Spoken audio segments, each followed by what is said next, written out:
Hi Oddings, it's your Ate Sapphire. After this episode, you can hear 4 more stories over on the Something Scary podcast, available for free on Apple Podcasts or wherever you listen to your favorite shows. The links are in the description below. Hey, I'm Sapphire. Want to hear something scary? Gold coins. The following is based on an urban legend from Spain. Many years ago, there was a large and beautiful house in the center of Cordoba, Spain. It was owned by the Velascos, a very wealthy family comprised of a father, mother, and their 9-year-old daughter, Sofia. Since her parents were usually busy and away for work, Sofia was practically raised by her maid, Isabella. She lived in the house with Sofia and would only go home to her own family one weekend every month. Despite all her years of service to the Velascos, Isabella wasn't being paid a fair wage. But she knew she was better off staying with them than trying to find work elsewhere. One day, Isabella came back to the Velascos' house in tears. "What's wrong?" asked Sofia. "My son's not doing well. He needs to see a doctor, but I don't know how I'm going to afford it." "Why don't you ask my mama and papa to help?" "I already did." As wealthy as they were, the Velascos were very tight with their money, spending it only on making lavish additions to their home and on their business. That night, Isabella slept in Sofia's room.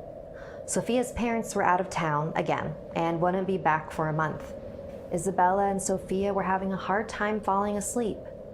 After laying in bed for hours, they heard a strange scraping noise coming from the hallway. No one else was home. Did somebody break in? Slowly, they crept to the door and peeked their heads out the door frame. At the far end of the hallway was a small boy.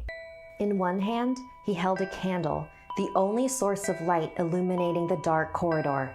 In the other, he was holding up one of the black tiles, revealing a hole in the ground.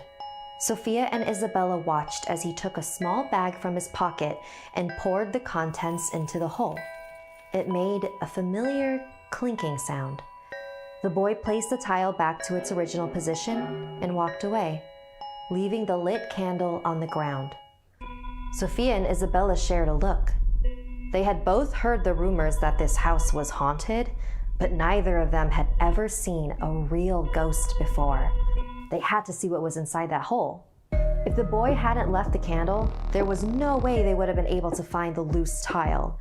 There were absolutely no indications that this tile could be moved at all. Isabella lifted the tile up.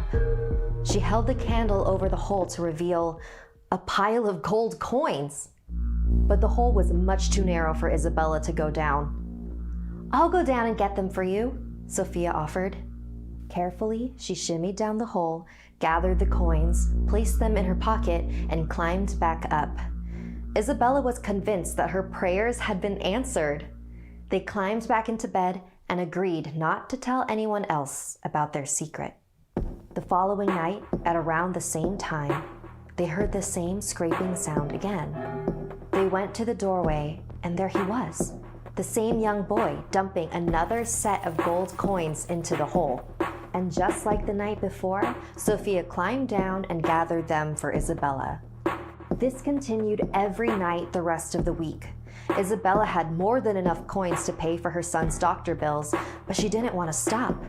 There was an infinite well of money. How could anyone say no to that? On the 8th night, the candle the little boy left had been worn down to an inch. Isabella told Sofia to make it quick, because who knows when the candle might go out. Sofia climbed into the hole, gathered the coins, and climbed back up. But some of the coins spilled out of her pocket. Instinctively, Sofia let go of the walls to grab them and fell back to the bottom of the hole. Isabella reached out to try and grab her, but in doing so, she dropped the candle and let go of the tile. Isabella was now in complete darkness. If Sofia was screaming underneath the ground, Isabella couldn't hear her. She had to find another candle, fast. She felt her way back to Sophia's room, but couldn't find one. She blindly stumbled to the kitchen, where she found candles on the dining table. Luckily, there was a matchbox right next to them, and so she hurriedly carried the lit candle back to the hallway. Then her heart sank. She couldn't remember which tile hid the hole. In a panic, she frantically tried to pull up all the tiles she could, but none of them were budging. She collapsed on the ground and wept. A few weeks later, the Belascos returned from their trip, but were confused when neither Sophia nor Isabella were at home. Senora Belasco walked up and down the halls calling out her daughter's name. Sophia? Sophia, where are you? Mama, help me! Senora followed the voice to the hallway and placed her ear on the ground. Sophia, are you in there? Please get me out of here, Mama. Senora called a construction crew who quickly tore up the tile floor. They found Sophia at the bottom of the hole, decaying, surrounded by shiny gold coins.